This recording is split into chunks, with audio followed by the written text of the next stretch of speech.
പുതിയ ഹോസ്റ്റലിലെത്തിയിട്ട് ആദ്യമായിട്ട് ഓഫീസിൽ പോകാൻ കേട്ടോ. അതുകൊണ്ട് തന്നെ ബസ്സൊക്കെ കയറി വേണം പോകാൻ വേണ്ടിയിട്ട്. പിന്നെ മിറർ സെൽഫി നമുക്ക് ഓഫീസിൽ വന്നാൽ അത് നിർബന്ധമായിട്ടുള്ള കാര്യമാണ്. പിന്നെ ലിഫ്റ്റ് കയറി ഞങ്ങൾ നേരെ താഴെ പോവാണ്. ഇവരെന്തോ കുടുംബശ്രീ പറഞ്ഞുകൊണ്ടിരിക്കാൻ കേട്ടോ. പുറത്ത് മഴ വരാനുള്ള നല്ലൊരു മൂഡുണ്ടായിരുന്നു. അതുകൊണ്ട് തന്നെ ഞങ്ങൾക്ക് ചായ കുടിക്കാൻ തോന്നി. വർക്ക് കഴിഞ്ഞ് കഴിഞ്ഞാൽ എന്തായാലും നമ്മൾ ടയേർഡാവും. അപ്പോൾ ആ ചില്ല് ക്ലൈമറ്റിൽ നല്ല ചൂട് ചായ കുടിച്ച് കഴിഞ്ഞാൽ അടിപൊളിയാണ് കേട്ടോ. പിന്നെ ഈ ടൈമിലും കൂടെ ആകുമ്പോൾ കുറച്ചുകൂടെ അടിപൊളിയായിരിക്കും കേട്ടോ.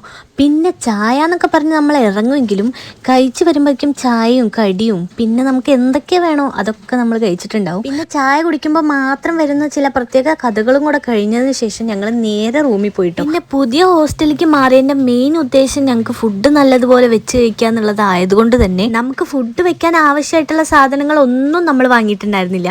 വെജിറ്റബിൾസും പിന്നെ അങ്ങനെ കുറേ സാധനങ്ങൾ നമ്മൾ വാങ്ങാണ്ടായിരുന്നു. സൂപ്പർ മാർക്കറ്റിൽ എന്നും പോകാമെന്ന് വിചാരിക്കുമെങ്കിലും അതൊന്നും നടക്കാൻ പോണില്ല എന്ന് മനസ്സിലാക്കി ഞങ്ങൾ ഓൺലൈൻ തന്നെ ഓർഡർ ചെയ്തു. പിന്നെ ഈ ഉരുളക്കിഴങ്ങ് കണ്ടപ്പോൾ എനിക്കൊരു കൗതുകം. അതാണ് നിങ്ങളെയും കൂടെ കാണിച്ചു തന്നു. കൂർക്കട അത്ര വലിപ്പമുള്ളൂ കേട്ടോ. എന്തായാലും ആദ്യമായിട്ട് ഫുഡ് വയ്ക്കല്ലേ, അതിനു മുന്നേ പാല് കാച്ചലിൻ്റെ ഒരു കുറവ് വേണ്ട.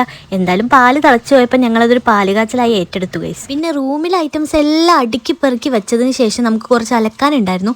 ഞങ്ങൾ മുകളിലാണ് കേട്ടോ അലക്കുന്നത്. അപ്പോൾ അവിടെ വന്ന് അലക്കി കഴിഞ്ഞ് അത് കഴിഞ്ഞപ്പോഴേക്കും ഞങ്ങൾക്ക് വിശക്കാൻ തുടങ്ങി. അപ്പോൾ നേരത്തെ ഉണ്ടാക്കി ഞങ്ങൾ ഓട്സ് വെച്ചിട്ടുണ്ടായിരുന്നു.